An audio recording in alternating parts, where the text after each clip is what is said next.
Assalamualaikum warahmatullahi wabarakatuh. Apa kabar Hiban? Semoga hari ini masih tetap semangat. Nah, hari ini kita akan melanjutkan pelajaran IPS. Tapi sebelum itu, mari kita berdoa. Raise your hand. Berdoa dimulai. Bismillahirrahmanirrahim. Rabbi zidni ilman warzuqni fahman. Raditu billahi rabba wabil islami dina wabi muhammadin nabiyya wa rasulah. Rabbi shrah li sadri wa yassir li amri wahlul 'uqdatam min lisani yafqahu qawli. Amin. Nah, hari ini kita akan belajar tentang lingkungan sosial budaya dan ekonomi.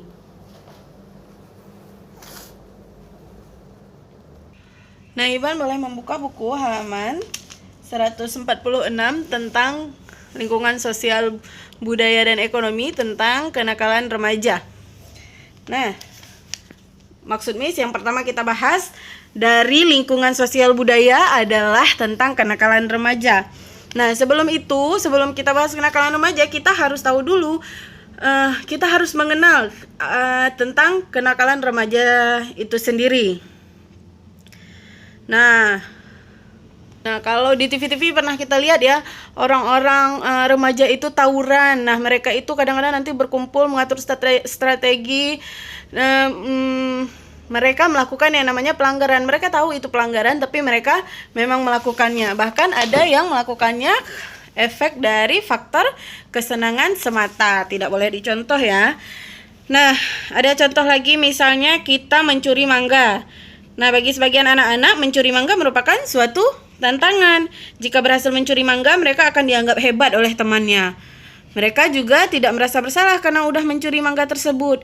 Harga mangga kan sebenarnya tidak mahal, sehingga tidak merugikan si pemilik pohon. Begitu menurut anak-anak yang suka mencuri mangga. Nah, ada itu hal tersebut di pikiran mereka seperti itu. Namun padahal kita tidak boleh mencontoh hal-hal tersebut. Kemudian ada beberapa anak yang suka memeras orang lain, minta-minta uang sama orang lain, minta sama temannya. Dia menganggap orang lain itu lemah, jadi bisa minta uang sama mereka. Nah, hal-hal itu juga salah satu dari contoh dari kenakalan remaja. Nah, setelah kita mengenal, kita harus cari tahu apa sebenarnya penyebab dari kenakalan remaja tersebut. Nah, mengapa seorang anak mau melakukan kenakalan remaja? Jawabannya pasti banyak sekali ya.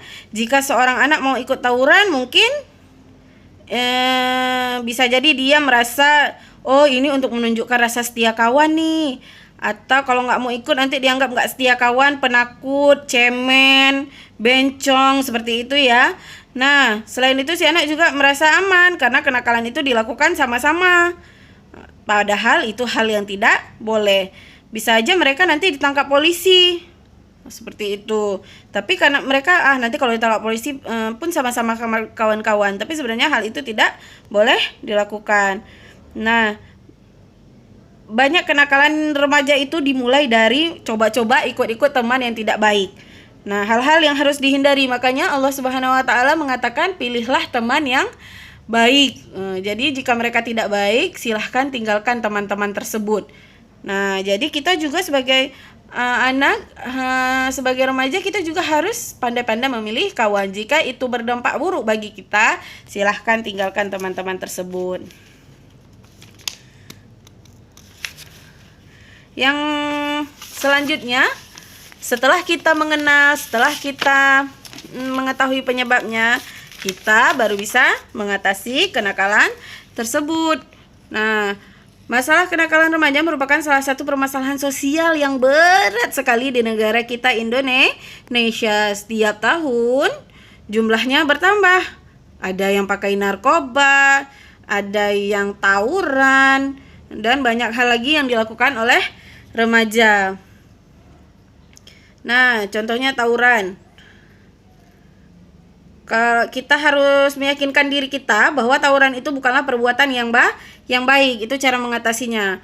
Kalau kamu berurusan dengan polisi, orang tua dipanggil, nanti sekolah juga terlibat, nanti kamu akan dikeluarkan dari sekolah, orang tua juga akan marah. Bagus gak efeknya? Tidak ya. Makanya kita harus mengatasinya dengan cara seperti itu, dengan cara berpikiran seperti itu. Kemudian Kalau ada teman yang ngajak tawuran, berarti anggaplah itu bukan teman yang baik. Kemudian kita harus memberanikan diri untuk berkata tidak pada orang-orang yang mengajak tawuran. Kemudian caranya lagi adalah mencari hal-hal yang bermanfaat supaya kita tidak terlibat dengan hal-hal kenakalan remaja. Nah, lingkungan sosial dan budaya ekonomi, permasalahan kedua adalah kemiskinan. Seperti tadi, yang pertama kita harus mengenal apa itu kemiskinan, kemudian kita mencari apa penyebab kemiskinan, dan kemudian kita baru bisa mengatasi kemiskinan tersebut. Nah, zaman sekarang masih banyak ya, seperti pengemis, pengamen, gelandangan, masih banyak sekali. Nah, mereka itu adalah yang termasuk dengan kategori orang-orang miskin. Nah, miskin berarti apa? Apa arti miskin? Miskin itu tidak dapat mencukupi kebutuhan pangan, sandang, dan papan. Nah, pangan apa kemarin? Itu makanan, sandang itu pakaian, papan itu rumah. Nah, mereka tidak bisa memenuhi kebutuhan itu secara layak. Maka ketika mereka tidak bisa mencukupi kehidupan mereka secara layak, itu namanya adalah kemiskinan. Nah, mungkin orang-orang miskin itu bukan berarti tidak punya rumah ya. Mungkin mereka punya rumah tapi tidak cukup sehat. Mereka juga mungkin makan tetapi makannya juga kurang. Bisa jadi kurang makan, bahkan mungkin ada makan tapi makanannya tidak bergizi. Jadi miskin itu enak nggak?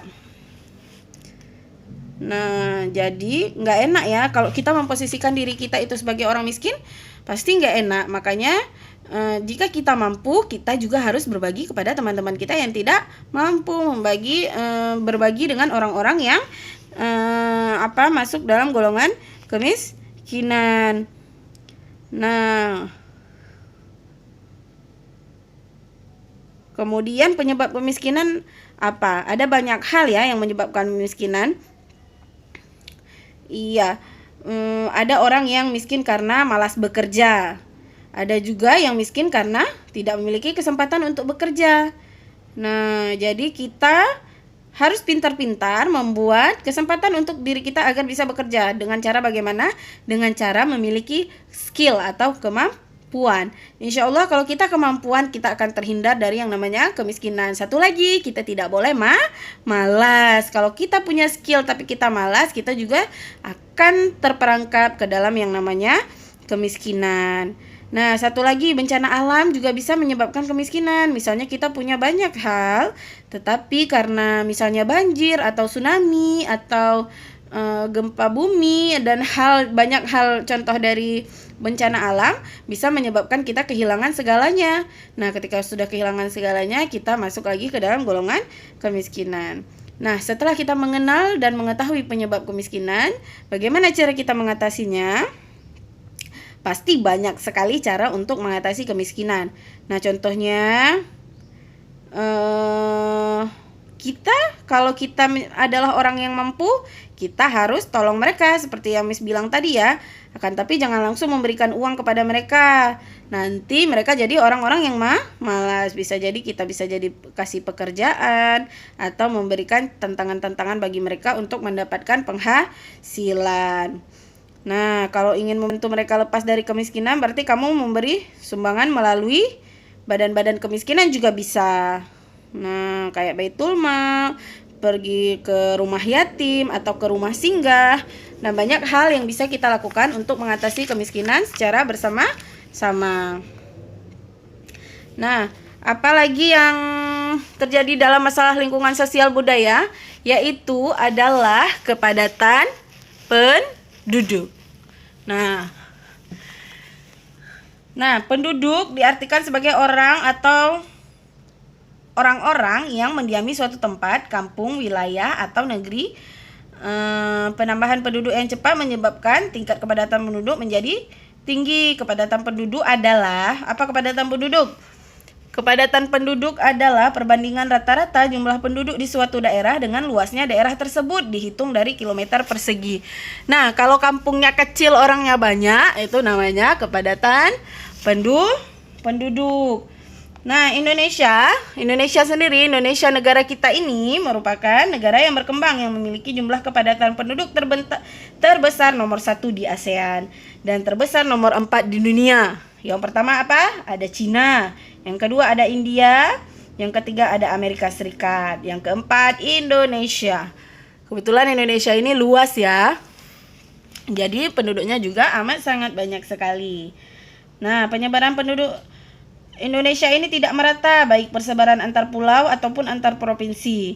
Pulau Jawa luasnya cuma 7% dari seluruh daratan Indonesia. Dihuni lebih dari 60% penduduk Indonesia. Makanya terjadi kepadatan penduduk. Sedangkan di daerah kampung-kampung masih banyak yang tidak padat seperti itu. Tapi karena memang seperti di Jakarta adalah pusat untuk mencari nafkah, makanya orang banyak yang berlari tinggal menuju ibu kota dan kota-kota besar lainnya untuk mencari nafkah, makanya terjadi kepadatan penduduk. Nah, penyebab kepadatan penduduk apa? Pasti banyak faktor ya. Contohnya kurang beragamnya lapangan kerja di desa. Nah, jadi kalau di kampungnya dia nggak punya pekerjaan, dia akan memilih ke kota. Yang kedua, tingkat kelahiran lebih tinggi daripada tingkat kematian. Kemudian apalagi contohnya? Rendahnya kesadaran penduduk akan pentingnya program KB atau namanya program keluarga berencana. Apa program keluarga berencana, Miss? Program keluarga berencana adalah memiliki hanya dengan 2 anak. Jadi satu rumah hanya 2 anak, seperti itu. Nah, jadi yang keempat apa? Masih ada anggapan penduduk bahwa banyak anak banyak rezeki. Tapi insya Allah memang banyak anak banyak rezeki, asal kita tidak malas, asal kita mau mencari rezeki yang sudah memang dijanjikan oleh Allah. Kita hanya tinggal mencarinya. Oke ya. Nah, apa dampak dari kepadatan penduduk itu? Yang pertama, pasti berkurangnya ketersediaan lahan. Kemudian kebutuhan udara bersih. Ini seperti di halaman 154 ya. Kemudian kerusakan lingkungan. Kemudian kebutuhan air bersih, kekurangan makanan dan pencemaran air. Nah, itu adalah hal-hal yang dari dampak misalnya kita terjadi kepadatan penduduk. Makanya kita juga nggak bisa kita hindari ya sebenarnya, tapi itulah tadi penyebab dan dampak dari kepadatan penduduk itu sendiri yang harus kita pelajari. Nah, kemudian solusi untuk menghadapi masalah tersebut bisa dilihat halaman 157. Yang pertama, menggalakkan program KB.